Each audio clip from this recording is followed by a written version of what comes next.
നമ്മുടെ ഉപ്പമാരെയൊക്കെ സ്ട്രോക്കിൽ നിന്ന് രക്ഷപ്പെടുത്താൻ വേണ്ടി ഞാൻ ഈ പറയുന്ന കാര്യങ്ങൾ നിർബന്ധമായിട്ടും അറിഞ്ഞിരിക്കണം. അതിൽ നമ്മൾ ഏറ്റവും ശ്രദ്ധിക്കാത്തൊരു കാര്യം എന്താണെന്ന് നിങ്ങൾക്കറിയോ? അമിതമായിട്ടുള്ള കൂർക്കം വലിയാണ്. നോർമൽ കൂർക്കം വലിയല്ല, ഒബ്സ്ട്രക്റ്റീവ് സ്ലീപ്പ് അപ്നിയ എന്ന് പറയുന്നത്. ഉറങ്ങുന്ന സമയത്ത് നമ്മുടെ തൊണ്ടയിലെ മസിൽസ് റിലാക്സ് ചെയ്യുകയും ആ സമയത്ത് ഉറക്കത്തിൽ 10 സെക്കൻഡ് എന്ത് ചെയ്യുന്നു? ഓക്സിജൻ തലച്ചോറിലേക്ക് എത്തില്ല.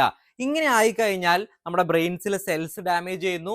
ആ സമയത്ത് ബി കൂടാവുന്നതാണ്, ഹൃദയത്തിന്റെ പ്രവർത്തനം പ്രോപ്പറായിട്ട് നടക്കില്ല, അഥവാ ഇഷീമിക് സ്ട്രോക്ക് വരാം, ഏറ്റവും അവസാനമായിട്ടുള്ളത് ബ്ലഡ് ക്ലോട്ട് വരാം. അപ്പൊ ഇങ്ങനത്തെ ആളുകൾ കാണിക്കുന്ന ഏറ്റവും വലിയ ലക്ഷണം എന്താണെന്ന് നിങ്ങൾക്ക് അറിയോ? ഒന്ന്, രാവിലെ എണീക്കുന്ന സമയത്ത് ഒരു തലവേദന പറയാം, രാവിലെ ഉറക്കം കൂടുതൽ, ഒരു ക്ഷീണം, അതുപോലെ തന്നെ വളരെ ശബ്ദത്തിലുള്ള ഒരു കൂർക്കം വലി. മറ്റ് രോഗങ്ങളൊന്നും ഇല്ലാത്ത ആളുകൾ, ഷുഗറോ പ്രഷറോ കൊളസ്ട്രോളോ അതല്ലെങ്കിൽ ദുശീലമായിട്ടുള്ള മദ്യപാനോ അതല്ലെങ്കിൽ പുകവലിയോ ഒന്നുമില്ല, ഇങ്ങനത്തെ ആളുകൾക്ക് സ്ട്രോക്ക് വരാൻ ഞാൻ ഈ പറഞ്ഞ രീതിയിൽ സ്ലീപ്പ് അപ്നിയ കാരണമാവുന്നുണ്ട്. ഈ കാര്യം നിങ്ങളുടെ എല്ലാ ഉപ്പമാരിലേക്ക് നിങ്ങൾ ഷെയർ ചെയ്ത് കൊടുക്കുക.